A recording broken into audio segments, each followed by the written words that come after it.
As the bell rang for school to end, I felt my phone vibrate in my pocket. Huh? A text? From Dad? I'll be picking you up today. Make sure you're ready to go when I get there and you got my gas money. Now notice how the father is not voicing this line. Gee, I wonder why. That's kind of a surprise. I quickly headed back to my locker and got my things before waiting for Naomi and Suzu. Hey, are you ready to go?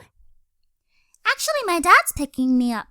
Really? Okay, I guess that kind of makes sense. Not really. He's had absolutely no interest in our life really. for the past 3 days. We'll drive home together next time. Tell your dad that we've got you covered from now on. Take me with you! Yeah, alright. Even while I laughed, something didn't seem right. My dad texted me to say this? Why was he going to pick me up? Had I done something wrong? I didn't know.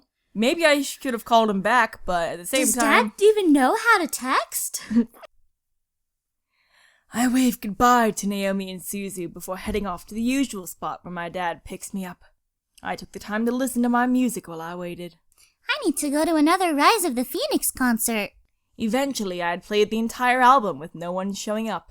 That's probably at least 40 minutes to an hour. Yeah, really. What the hey? Dad's never late, especially not this late. I quickly dialed my dad's number again, but as soon as I pressed call, it disconnected and read a signal disconnection error message. Well, that's no good. What the? No signal error? How do I not have a signal? I double-checked my phone and saw all 5 bars for signal. He must be in a dead zone. Before I could finish, a group of hands grabbed at my hands, feet, and covered my mouth. I screamed into the hand over my mouth, struggling to pull away from the hands grabbing at my limbs. It felt disgusting and scary feeling their hands on me. I needed it to stop. Probably should have trigger warning that bit. Oh, Hey! Don't dirty up Malex's prey. that voice, which sent a fearful shiver down my spine, whispered into my ear. You're coming with me, Miss Anderson. Hey, Lomo, let whisper in your ear. Tell you the things that you like to hear. Wait till you see Malex. Okay. I couldn't fathom what was happening. Before I knew it, I was blindfolded, my limbs were quickly tied up. I felt myself being carried somewhere and was shoved into something that echoed the interior of a bus or a van. How did they get a bus or a van? The doors closed and off I was taken, unsure of where I was going and why. All I knew was that I was in trouble. Don't do it. Don't. Trouble, trouble, trouble. Ow! Ow! Trouble, trouble, trouble. Yep. All I saw was darkness. I felt numb as I was taken to a place I didn't know. I couldn't even move my lips to scream. Sounds zipped past my ears. First the interior of a car, then the outside, then an echoey space with whispers and cackles of people vibrating through it. Power! Sugar. Hut. Drink my Mars. Smoochie. Barbecue. Barbecue is the one that kills me. Oh, I'm so bad, I'm so tough, I'm gonna write barbecue on here. The wrap around my eyes was eventually removed from my face, and my bonds were cut. It took a while for my eyes to adjust, but I found myself in a warehouse, surrounded by devils, including Malex, who was smirking at me. Nicely done! I'm sure those little shits will come running to find you when they realize you didn't return to your precious little mansion. They'll search everywhere for you. Malex walked over and set the barrel of a gun against the skin between my eyes. What part of protected by magic did you not understand? It'll be so funny when they find your dead body instead. So funny! Okay, hold up. Alright, so, I want to save. I want to see what happens when we fight him. Save. What we're gonna do, so you have to call the boy's name in order to get their best ending.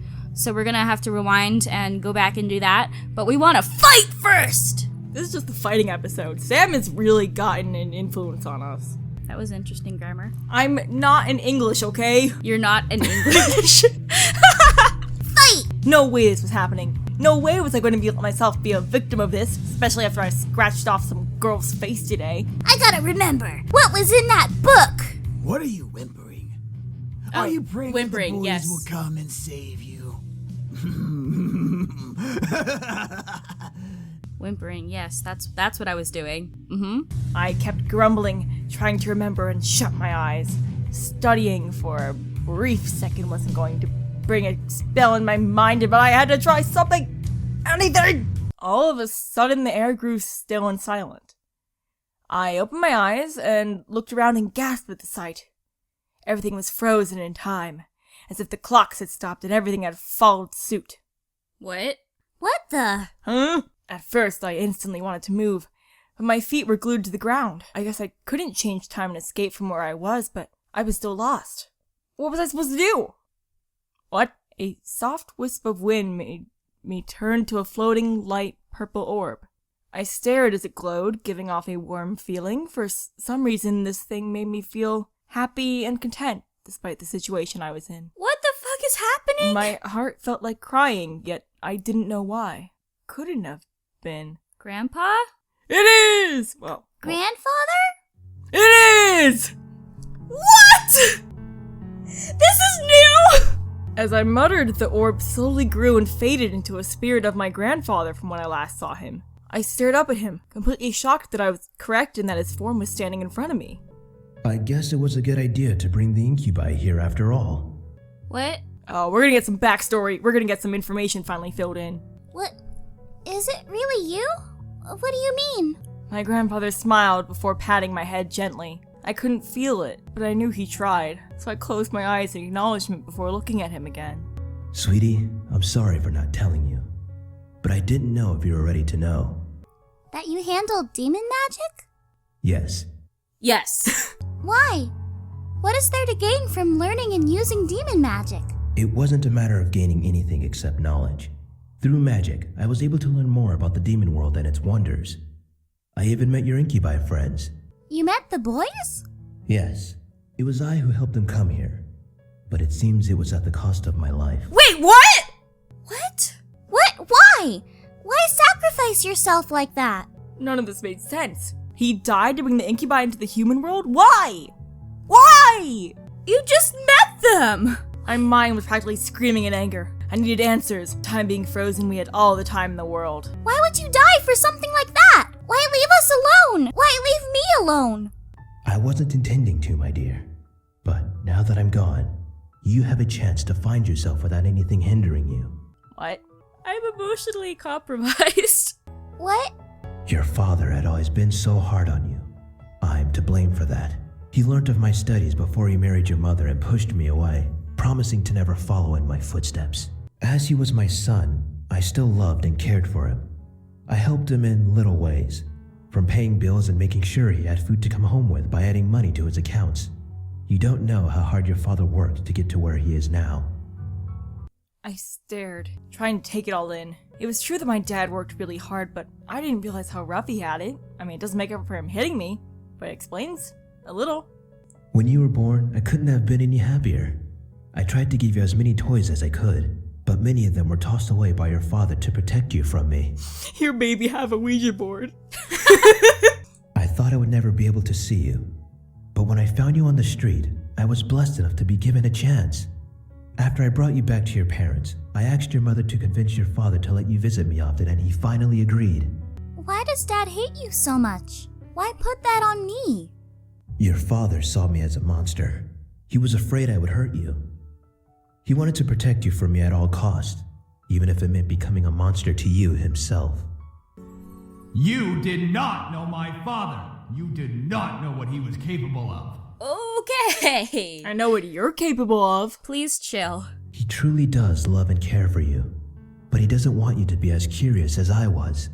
I can't wait to bring Sam home to Dad and be like, Hey, Dad! Dad, guess what? Because at least with Damien, At least with Damien, he became human. so we could pretend that he was never a demon.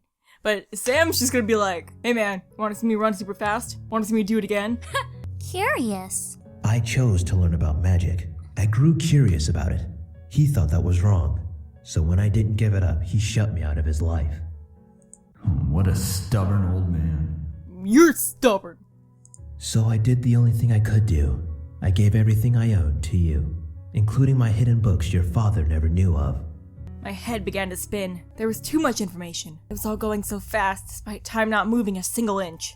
Okay, that's a much weirder reason to give your estate to someone than just because they're good at making toys. I wanted you to learn about demon magic behind your dad's back. I'm just so happy that my curiosity stayed with you. So my grandfather met the incubi. That seemed so surreal. I could hardly believe it. Yet here was the spirit of my grandfather telling me. It was almost like a dream. So you introduced them to the human world? That's right. I told them about the wonders of our world and they all wanted to come to experience it. So I helped them come over and gave them everything they needed. They traveled everywhere and I helped them as they learned more about humans.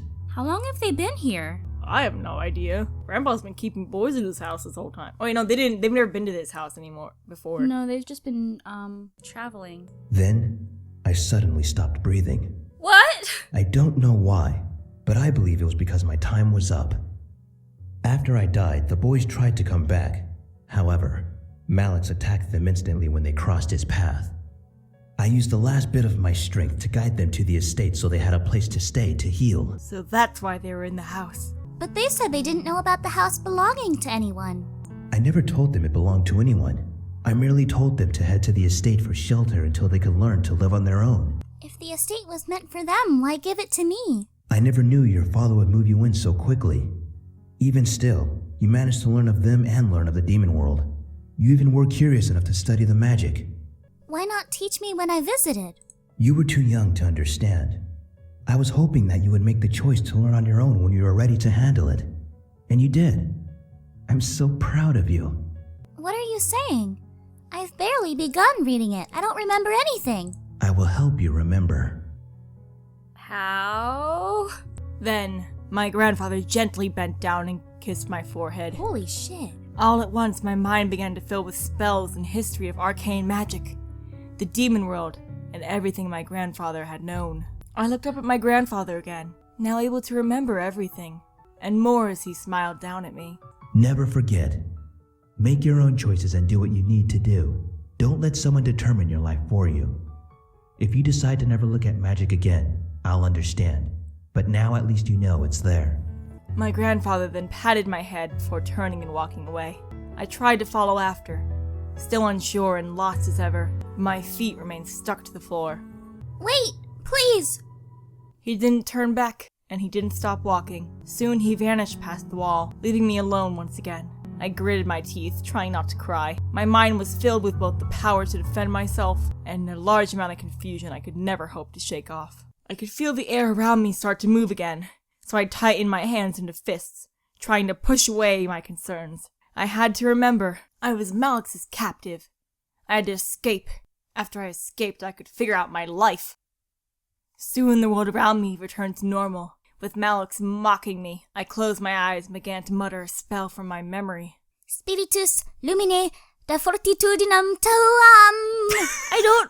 Okay, that's loosely Latin-ish. It's so weird hearing that in the laundry voice. Spiritus lumine da fortitudinem tuam. What the? Latin? What are you? Disciado! Disco! Yep. All of a sudden, a wave of light burst from my body, washing over the room and pushing the devils away from me to the ground. As the light quickly faded, I shook my head, feeling a small weakness in my legs.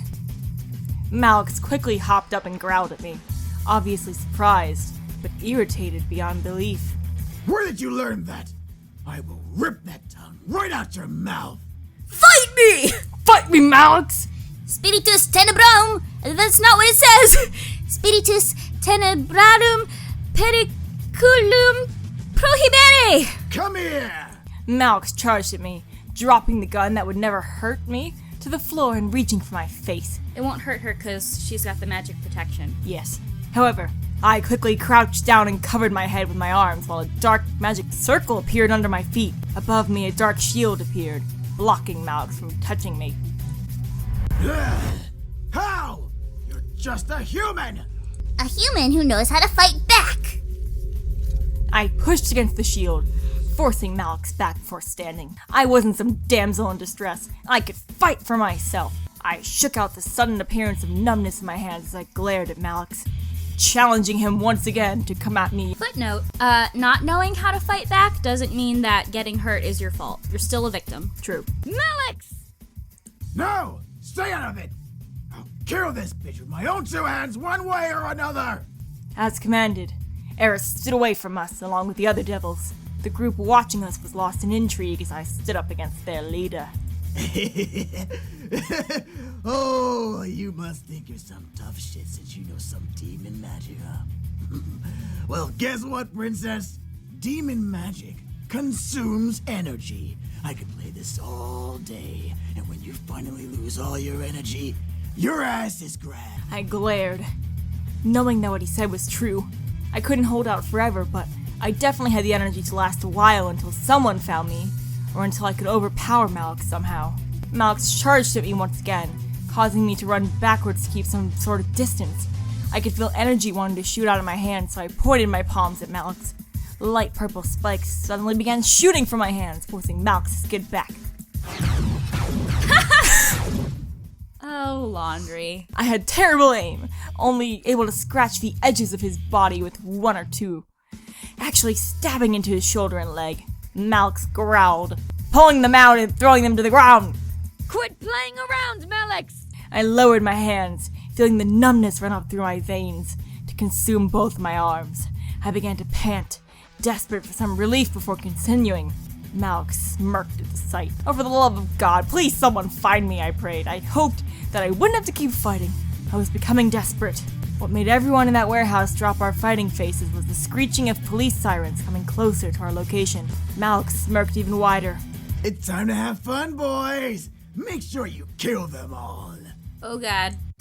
The devils all seemed to get excited and started to walk past us to meet with the cops, but a loud finger snap stopped them and made them turn around. Malex and I looked to see Eris with her hand in the air.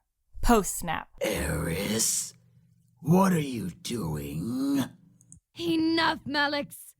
We've wasted enough time in this stupid town. I'm getting out of here and I'm taking the rest with me. I didn't know whether to laugh or not. I bit my tongue as Malex got angry again. Like hell you are! Boys, do as I say, or else! None of the boys moved. Eris snapped her fingers again, causing the boys to rush back past her and out another way from the warehouse. Malex, it's over. You can't even beat a human girl. You're losing your powers.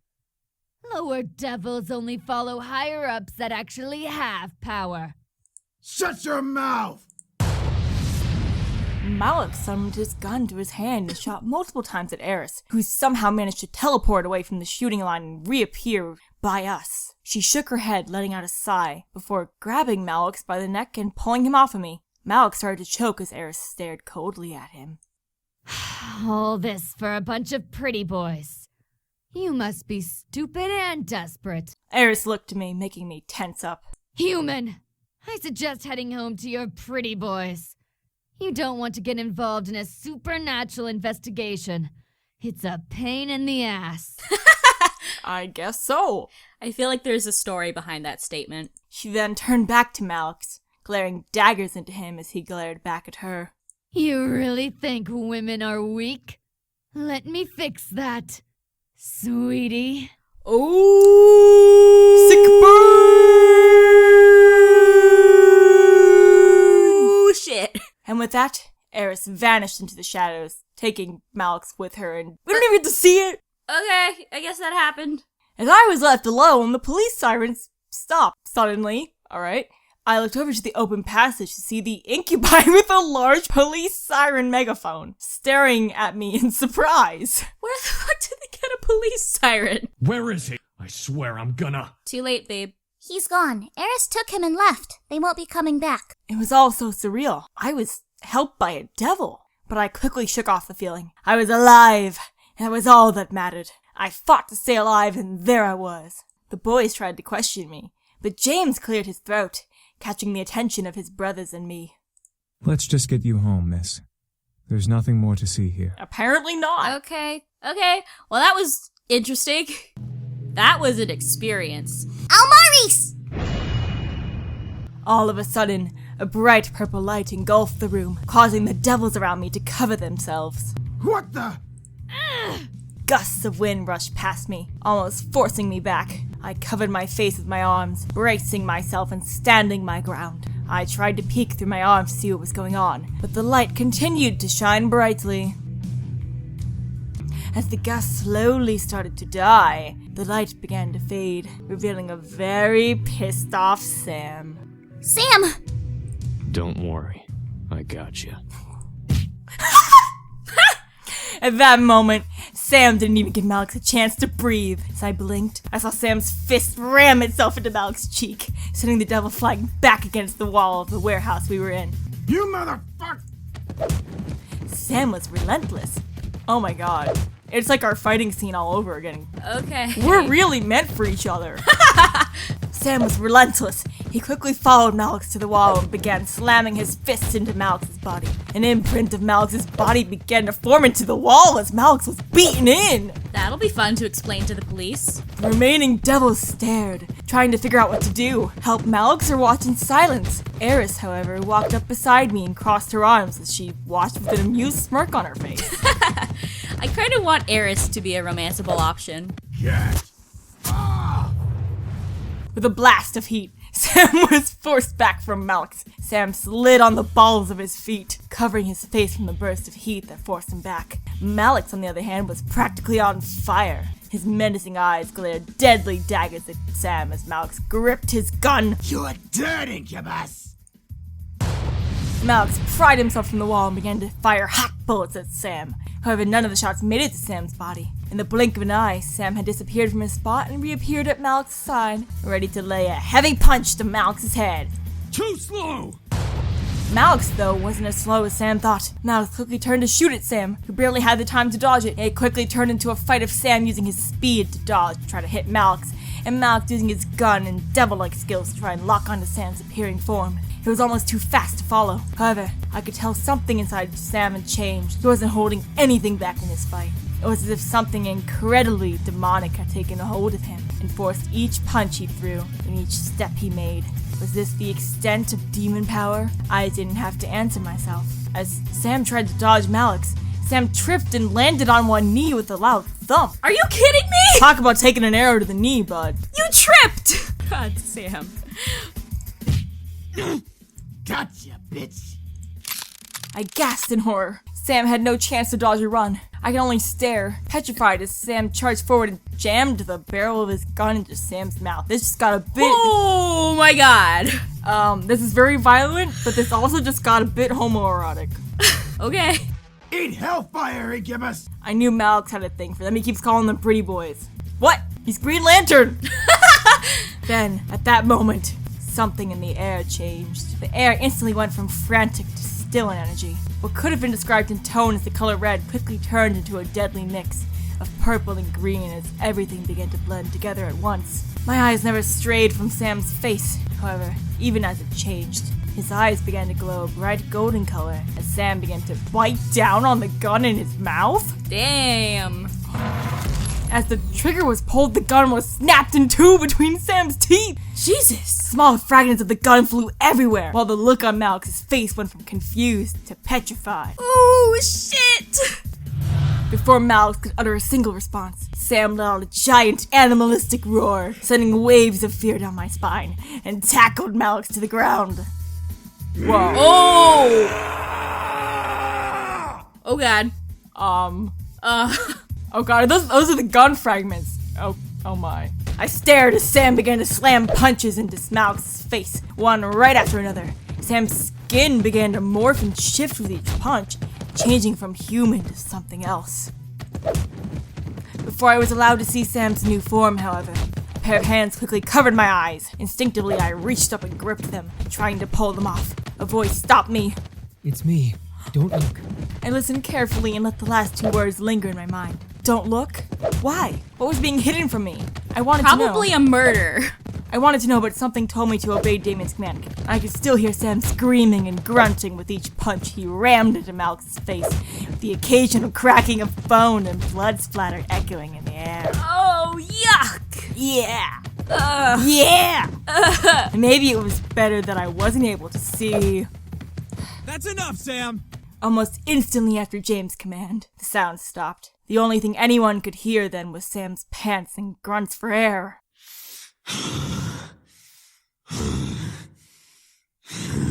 Boy went a little animalistic. Damn. Malex is dead, and you've lost your glamour spell. Shut up. Glamour spell? What did he mean? Why did Sam sound so different? Why was this being hidden from me? It's a spell that makes us look human. I froze. Look human? They didn't look like humans after all? What did they look like? Like demons. Thank you, Damien. That was very helpful. Their demon forms are still pretty humanoid, though. Yeah. As if Matthew knew what Damien was talking about. Matthew spoke up, followed by the sound of a cork popping out of a bottle. Well, not for much longer. Here. Let's go. You gotta regain your glamour spell and you're all out of energy. Come on. Fine. Whatever.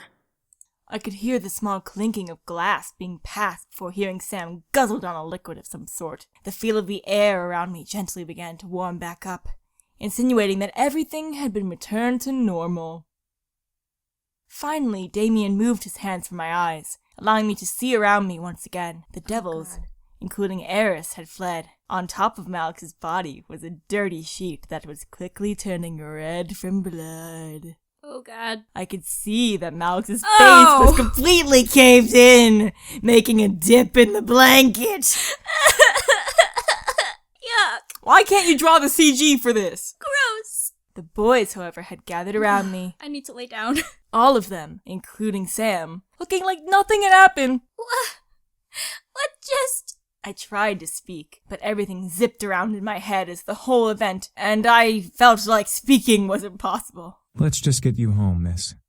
There's nothing more to see here. Holy shit. I strongly disagree, but fine. I could only nod. What had happened boggled my mind to the point of disbelief. I was second-guessing everything, lost in a sea of what, and how, and when, as we walked out of the warehouse. I looked to Sam for some form of sign that I wasn't dreaming. Sam kept his eyes down and away from me. It was over. Malex was gone and the boys were finally safe. A wave of relief ran through my body at the thought of never having to deal with that group again. At the same time, a ping of realization hit the back of my mind. The boys were only going to stay until after Malex was defeated. That was our deal. As we approached home, I could feel something heavy weigh down my heart. It was late, but the boys led me inside and turned on the lights in the lobby. Finally, we can relax. That's what you It think. will be good to have some rest without devils breathing down our necks. I'm just tired. Can I hit the hay early? I think some sleep would be good for all of us. I looked to Damien, knowing he could read my mind, and frowned. I didn't want him to know about my thoughts on the situation. Yeah, that sounds good. I wanted to just end tonight. Too much had happened, and I felt dizzy just trying to figure it out. However, Damien spoke up, stopping all of us from moving. Should we be gone in the morning? No! No! The air became still with tension. The realization of the situation hit the boys like a wave, forcing them to turn to me in curiosity. They had remembered their deal, and were now awaiting me to decide their fate.